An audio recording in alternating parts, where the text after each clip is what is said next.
And welcome everyone to an America East chat. I'm Andy Katz, pleased to be joined by Hartford Hawk coach John Gallagher, fresh off an extension, which has got to make you feel pretty good. And the Hawks are right there, competing near the top of the league here as we hit the midway point, with a legitimate chance to obviously jockey for that seeding, which is all important in the America East, as we know, because you get to play at home. You don't have to go to a neutral site. So, John, let's first assess where this team is at before an interesting sort of three-game situation. You got Binghamton at home, and then you got the dreaded at Maine, at UMBC, not usually paired up, but that's the road swing. Where are you guys at, especially after you guys got upset by UMBC? I think that was a great wake-up call for us, great humility, because UMBC was picked second, and they've had some injuries. And not that we took them lightly, we just didn't have the energy that we normally have. I was really excited to bounce back the way we played at Albany. They were in first place. We found a way to win that game, but we would not be here without Malik Ellison or Tracy Carter, two fifth-year transfers. Malik ranks top 15 in the country in rebounding, and Tracy Carter ranks top 15 in steals. So we're finding a way to win games on the defensive end and rebounding. All right, so looking ahead to this next three, if you want to be in that 1, 2, 3 spot, what must go well over the next week and a half? Well, you got to take it one at a time. But these next three, we'll know next Thursday if we're in the top four or if we're fighting in that 5 to 8, 9 range. That's sort of where I feel this next week will tell us where we are. So every day is important, as coaches say, but Andy, this is really big for us because that road swing, if we were bussing, it'd be 24 hours in a bus in a week. We're actually going to fly, but to Baltimore, but it's going to be big just to see where we are. Normally, you don't pair those two up, correct? Correct, but you got to play them, and we can't complain about it. We just got to do it. All right, so already this season, you've had some highs, the win at Northwestern, overall, very strong non-conference showing, and put yourselves in position to where in the conference season, you guys would be a player. Amid all that, you didn't know about your contract situation.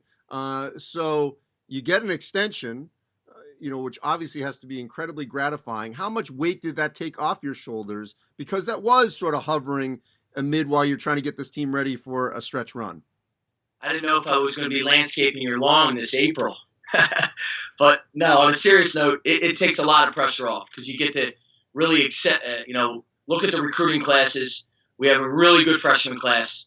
I think that came into play into the extension, to be honest with you, with Miroslav Staffel and Moses Flowers and P.J. Henry. And then our sophomore, the kid that won the game for us at Northwestern, Hunter Marks. We have a really good young nucleus.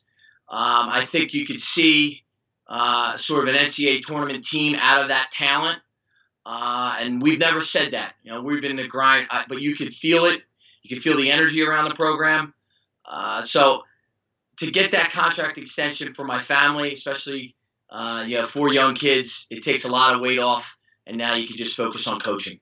So Vermont, obviously, preseason favorite, player of the year candidate, and Anthony Lamb. But then they got beat at home, which was their wake-up call. But what did that loss at home sort of send to the rest of the league in terms of the, potential that this bid is still there for, sort of a handful of teams to go and get? I think just to put it on I think they're the best team, and it's not close. So I think that woke them up. For us to track them down, or Stony Brook track them down, I know Stony Brook beat them, but you have to get better every day. Like the team that gets hot in March, can you beat Vermont? Sure. But it's going to be really hard to, because Lamb is the best player in the league. I tip my hat to him. He might have attempted 4 or 5 shots in our game, and he had 8 points, and he dominated the game. He dominated the game. It was one of the most impressive performances for being unselfish I've ever seen from a player of his stature. So, John, I just want, it's a hard segue here, but you're from Philadelphia. So obviously you grew up, we're sort of all I'm a little older than you, but you're in the same age grouping of Kobe Bryant. And I just want to get your reflection on his unbelievably tragic passing that occurred on Sunday. Yeah, I've been talking to Donnie Carr. I called John Linehan. The funny thing is Kobe, after he played John Linehan at Chester Lower Merion at the Palestra, which is a famous game in Philadelphia basketball history. John Linehan had like 7 or 8 steals, and John had no Division I scholarships. And Kobe, after the game, said, that's the best defender that I've ever played against. And I don't understand, Kobe went on, I don't understand how the guy doesn't have a Division I scholarship. Fast forward 5 years, John Linehan broke the NCAA record for steals, #1 in the history today in steals, 2-time Big East Defensive Player of the Year at Providence. It just stood out to me. Then I tell this to my players before the practice. After his rookie year, I was playing at St. Joe's. We would play pickup from 10 at night to midnight, and Yad Davis and him would go at it, Yad was our All-American type of player. And we would get finished, and Kobe would shoot from 12 to 3 in the morning. He'd be back in the gym at 7 in the morning, and I used to say to him, did you sleep here? And Lower Merion's right next door to St. Joe's. And he'd smile. I said, all I need is a 2-hour nap. And the time, the game, the way he treated the game, I've never been around a player. And obviously I wasn't too close to him, but I've never been around a player that put the work in that Kobe Bryant put in. I know he had the top 10 talent of all time, but no one worked like him.